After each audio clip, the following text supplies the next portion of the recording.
search out ASMR makeup videos, and I felt like I had watched everything that was on YouTube, and I had just gone through all of it, and I was like, ugh, I just really wish someone made makeup ASMR, like purely makeup ASMR. And then I was like, why don't I do it? And so I made a channel, ordered a Blue Yeti mic, and here we are, years later. Grace asked what my love language is, and what is my boyfriend Josh's love language. So I would say that my top 2 love languages are words of affirmation and probably gifts. Words of affirmation, I love being told that I'm important to you, or I love being complimented. I want that reassurance. I want you to tell me how you feel. I want you to communicate with me. That's always been very big with me. And then gifts, I think sounds shallow when you say it, but it's not necessarily like, oh, I want someone who's going to buy me the most expensive gift or whatever. But I think that if someone knows you well enough and really loves and cares about you, they can make you a gift. They can get you something, see something, think of you, and be like, oh, I know Haley would like that. And so I feel like, I don't know, that's always been how I show my love for other people. If they mention something small, I'll remember it and surprise them with it, or I don't know. I just feel like it's a really thoughtful way to show that you care about someone. And I would say I'm quite good at giving gifts. So to have someone match that energy and really know me well enough to get me a meaningful gift, means the world to me. So yeah, it can even be something small, oh, I know you love these flowers, so I picked them up for you on my way home, or I saw this and I thought of you, anything like that. But yeah, those are my top 2. And then for Josh, I would definitely say his top 2 are acts of service. That's very much how he shows his love, is through acts of service. Valentine's Day, I think it was in 2020, for Valentine's Day, he completely cleaned my car, detailed it, the outside, the inside, everything.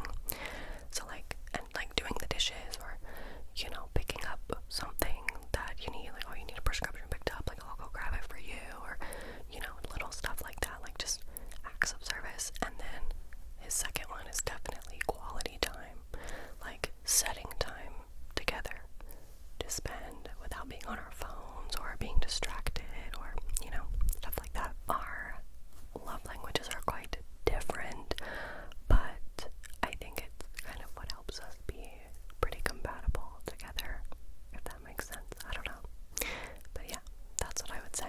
Charlotte asked me what I think of Euphoria season 2 so far, and I gotta be honest with you, I'm bored. I don't know what it is. I'm just really not vibing with this season as much as the first.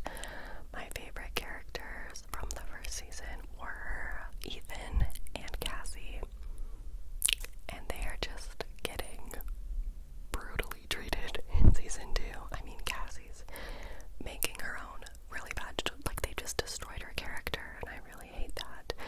And then Ethan is just getting he did not deserve what happens to him in season 2. If you know, you know. So I don't know, I just haven't been really enjoying it as much as season 1, and I'm so sick of hearing people dissect and come up with all these crazy theories about the actresses and the writers and the plot, on TikTok. I don't know. I'm kind of over it. The finale is literally coming out tomorrow. I'm filming this on a Saturday, and I have no idea, how we even got to the finale. I'm what has even happened this season?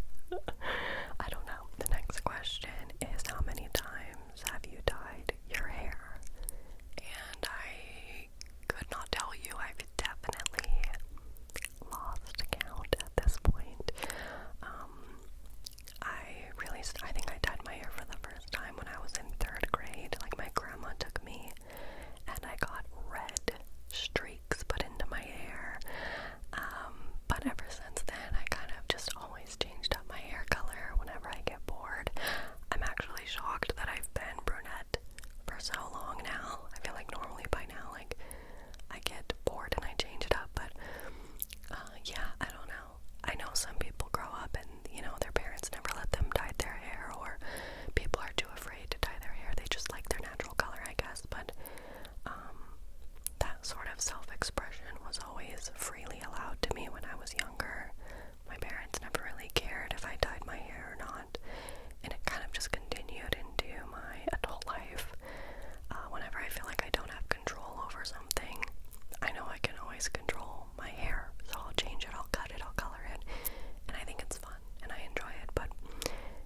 is a fantasy trilogy, but it has a romance subplot, and it is chef's kiss, enemies to lovers, like my perfect